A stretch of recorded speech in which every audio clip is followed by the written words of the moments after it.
Yep, we here. We here with the man of the hour, Mr. Paris Careers. Here to talk about the In My Weakness album coming. We got artist, writer, producer, MC. We got producer, Canvas, also a writer. And we got the man himself, Mr. Paris Careers. How you doing, sir? I'm doing good, man. Shake my hand. Shit. Alright, so we're talking about In My Weakness. Yeah. Before we get into what the album means as a whole, alright, I want to talk about what was the process like to make this album? Strenuous, I guess, because I wasn't thinking about making the album this year, or just, you know what I'm saying, period. I was more so trying to focus on singles, and, you know what I'm saying, my confidants, you know what I'm saying, the ones I trust in. Just the way that the two singles I put out kind of took off immediately, I guess not necessarily took off, but just the, you know what I'm saying, the traction that they gained immediately. I feel like people felt like it was good to back it up with a project, you know what I'm saying? Because they sounded like project songs, they didn't sound like normal singles. Alright. So before we get into song by song track list, the overall vision for this album, when did you actually get the vision for the entirety of this album? 2012. 2012? Yeah. Why so long? Man, I was really more. I feel like I just needed to go through more things as far as experiences through life. I always had this thing of trying to become a king or a man. You know what I'm saying, in my own right.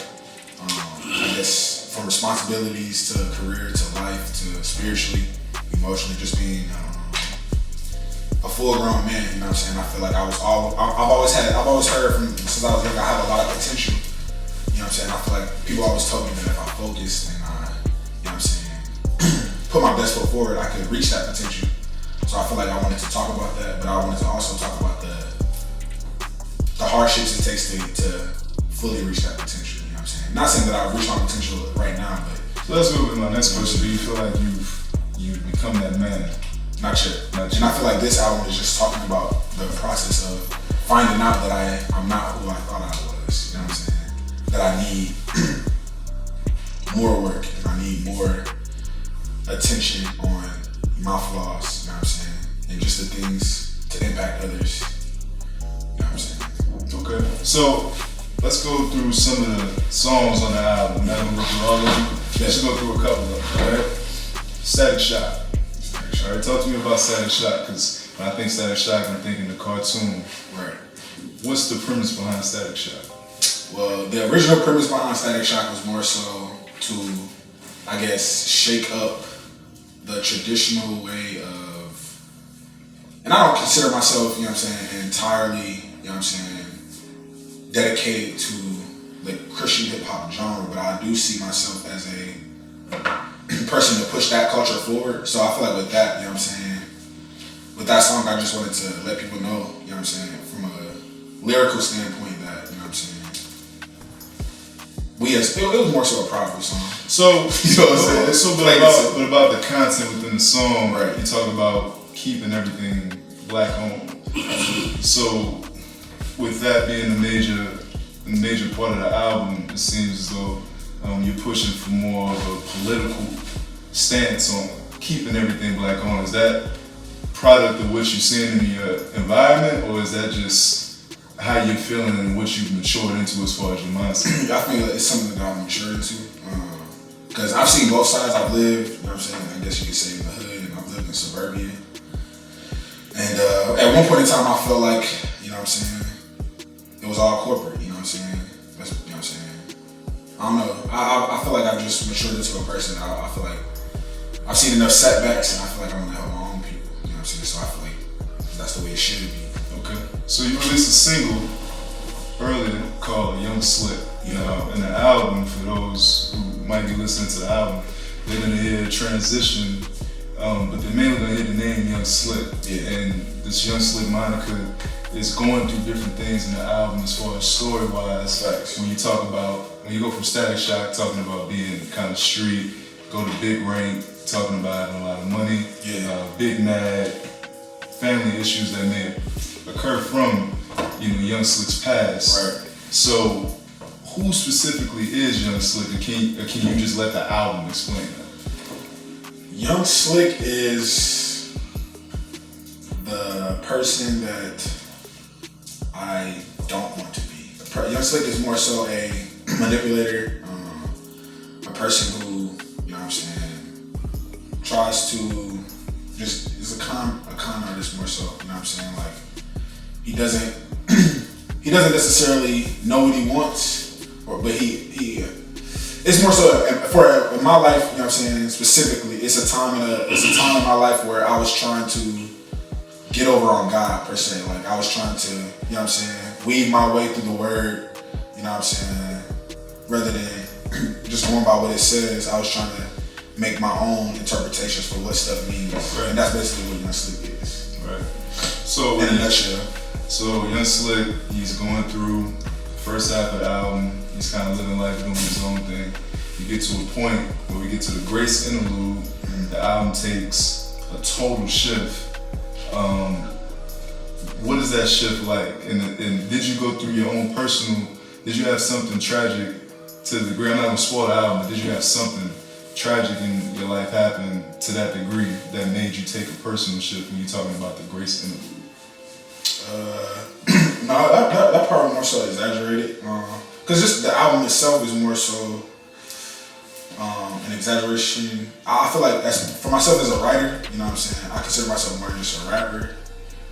Myself as a writer, just understanding how fiction and non-fiction work, I just it's basically just based on true stories, based on true events, the whole album, And that was one of the things that I just exaggerated. Now I've experienced trauma, but that particular, incident in the album was more so an exaggeration of something that I've known somebody that has gone through that, it made a drastic turn in their lives, But I feel like that's just the beauty in the art, to be able to talk about it in my own way, like it's mine. But that, particular part of the album was made up. So we go from Grace and the Grace interlude, where everything's taking a shift, and then you go to your second single, which was Lately. Yeah. All right, now, for people like me, or like your average fan, Lately was a little bit of a different sound from you. For sure. And I remember that happened around the time that you actually did lose a friend in real life. Right. But when people hear this album, they're gonna hear it pertaining to the album. So what I'm asking is, with Lately, songs like Lately, Young Slick, were these singles put out with the album already in mind, or did you make the album around these singles? I made the album around those singles, which is why, you get an exaggeration for certain areas, Like I said earlier, I was only focused on the singles. I was only focused on just trying to make that residual income, as fast as possible. Right. But I don't know. I felt like people love the singles more than I thought they would. And I feel like it needed to be backed up with a project. So that's going through a few of the songs through the album.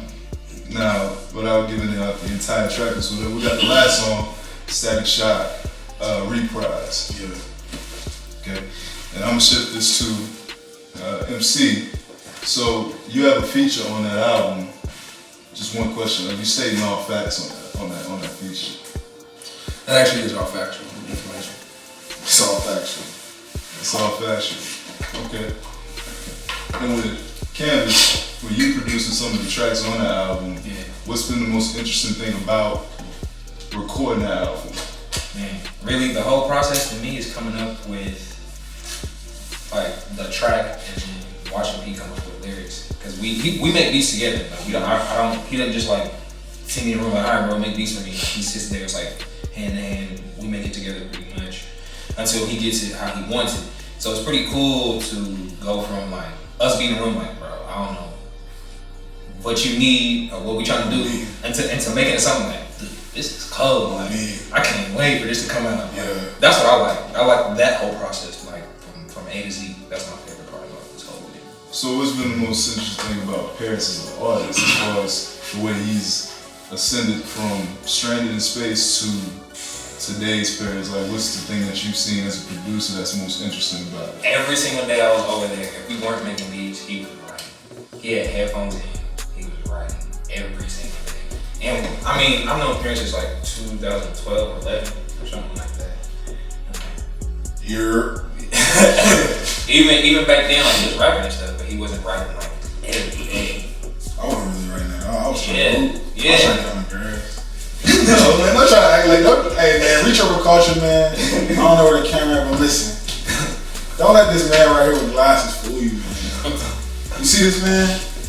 We all back. You know what I'm saying? A little bit of ways, but I gotta ask because I'm not there writing it. You know, Exactly. I saw him when it was just a phase, and when it was kind of like, I just like doing it just cause. But you know, watching you ascend to the person that you are now has been amazing. So with this album, are you identifying this as a Christian rap album or just a rap album?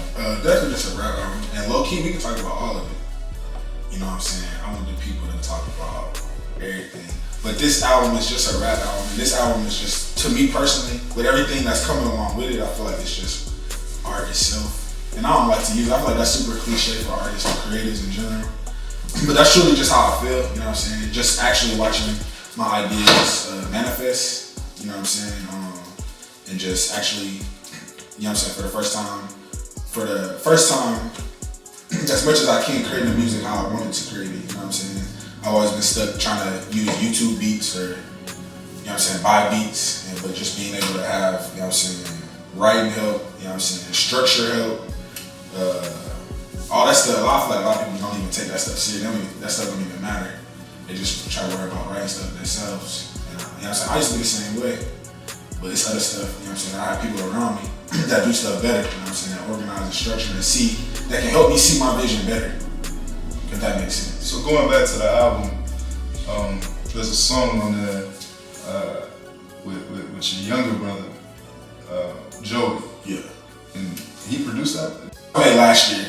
So us, you know what I'm saying, making that, and that just being my, you know what I'm saying, my younger brother, I wanted to shed light on that and shed light on him, you know what I'm saying. But that was just more so a fun track. When you make songs with him, it almost seems as though you're kind of talking to him in the same song. Yeah.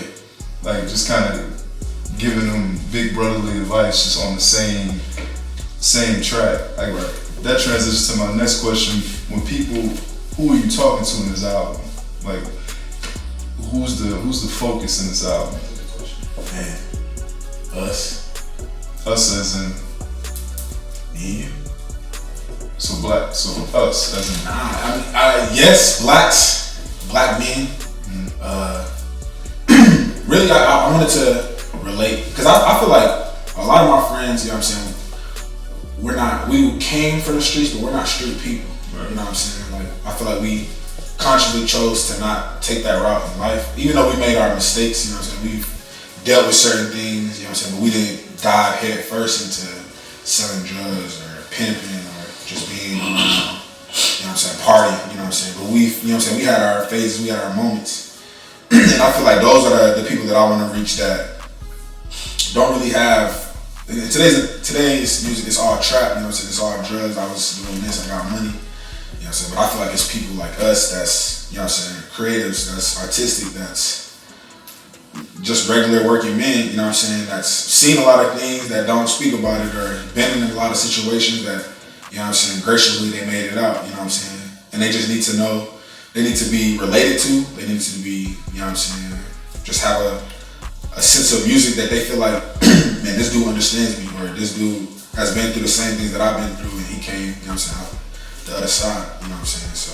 Okay, so just a couple of more. One question. You got a lot of town influence, you know, we're talking about the town, it's a movement. Absolutely. You got people like yourself, producers like Canvas, artists like MC, shout out to Chase and Ryan, by the way. Big shout out to Chase. Shout out to Chase and Ryan. Big shout out to Chase. Stay up. You know, we're talking about town music, or you want we're talking about town music, are you wanting to push that? Are you pushing town music in this album, or is this for the town? Is this more or less just for Paris careers? Man, this is 45. This, To be honest, you know what 45 is? Let me break down the 45. break down. 45 is a collective of artists and producers that just bucks with each other. And we chose to, instead of trying to be a group or a label, we just chose to work and grow amongst each other's, you know what I'm saying, and have our own brands. But at the same time, we consult, we go through one another, you know what I'm saying? We lean on one another, outside of music and on music, you know what I'm saying? And I feel like this project, which is the same reason why they're sitting here, you know what I'm saying? I feel like this project was, you know what I'm saying, something that was supposed to help me grow, you know what I'm saying, as to not be so dependent upon myself and to learn how to trust others, you know what I'm saying? Like what I was saying earlier, just trusting other people with my vision, you know what I'm saying, that they'll help me, you know what I'm saying? And vice versa, helping them with their vision, you know what I'm saying? But I think this project was more so not only for myself, to take myself to another level and to shed light on my story, but to also shed light on their talents and their abilities as well, you know what I'm saying? so And it's not, I wouldn't say this is a town album, you know what I'm saying? I feel like it's a town album because we in the town. I feel like we was in Atlanta, this would be an ATL album, you know what I'm saying? Whatever. That's why I said this is more so about us, you know what I'm saying? These are the guys that I choose to wake up and make music with, you know what I'm saying? So 45, is that your first time talking about them? Because I've never heard of them. You know what I'm saying? Okay. So we ain't gotta go much more to the 45. Alright, so last one. What's next? What's next for Paris Careers after this album? You know, you talk about what you want people to get out of it. You talk about, you know, who you are wanting to influence with this album. So after this album, what are you looking to see as a result from this album? And if you get that result, like, what's next for Paris Careers after this? If I get the result even if I don't get the result, the end goal is to keep making music. I don't feel like, if I don't get the results that I want, I don't feel like this is the end. Just cause I, you know what I'm saying, just cause I believe in what I'm trying to do. You know what I'm saying? I like the next man, I have doubts every day. You know what I'm saying? I be needing to be encouraged. You know what I'm saying? Just as much as the next man. So I believe it's gonna get the results we was looking for. But you know what I'm saying? I mean, the next step is to make something better. Let's do something better than the last one. Absolutely. Yeah. Do something bigger. Yeah. Do something, you know what I'm saying? To let people know that that wasn't a fluke. You know what I'm saying? I feel like a lot of people try to chase other artists and try to chase, and this is just my personal thought process. A lot of people try to chase other artists and try to chase, like, you know what I'm saying? In basketball, you know what I'm saying? We try to be the next Jordan, we try to be the next LeBron. Like, in my eyes, like, I want somebody to be the next P, you know what I'm saying? And not because I was cold at rapping. Partially, I ain't gonna front. Partially because I'm cold at rapping, but because, you know what I'm saying? I ain't gonna front, you know what I'm saying? Partially because I'm cold at rapping, but because, you know what I'm saying, they grew with my music, you know what I'm saying? I feel like that's one thing with Jay. Like, people grew with Jay, you know what I'm saying? Jay grew to be who he is today, you know what I'm saying? That's why he still has the same impact. Or maybe even bigger, you know what I'm saying, in a different way. I feel like, you know what I'm saying, he has that same impact where when he speaks, you know what I'm saying, other people, you know what I'm saying, shut up. You know what I'm saying? And I want to have that same impact, not because I did something, because we was talking about it today, like, man, half these songs, like, I don't even know how I came up with these songs. I don't even know how this story came about. I just know I had it, you know what I'm saying, wrote down. But, you know what I'm saying, thinking about how I wrote it and how I came out with the beats and everything, and how it all came together, I don't know. And I feel like that's God, you know what I'm saying? At the end of the day. So end result, make better music. make better music. That's what it is. Alright, well there you have it. I'm Rod, it's MC, it's Canvas, it's the man of our Paris Careers, You already know, man. and my weakness. Go listen to that. Go stream that. Reach Over Culture. 45, we too alive. You know what I'm saying? Just like bro, coming soon. Canvas is dropping another beat tape. That's gonna be 3 for this year. You know what I'm saying? We got Chasing Iron dropping. Talk. You know what I'm saying? Big Miss chase. Cornegay, you know what I'm saying? Mrs. Cornegay, excuse me. You know what I'm saying? Braid me up, you know what I'm saying? You give me a Marion Jones now? You know what I'm saying? I'm getting on Marion. Yeah. Oh God. He's in touch with us. But go stream that, man. Go listen to that In My Weakness, Paris Careers Foundation. You're You're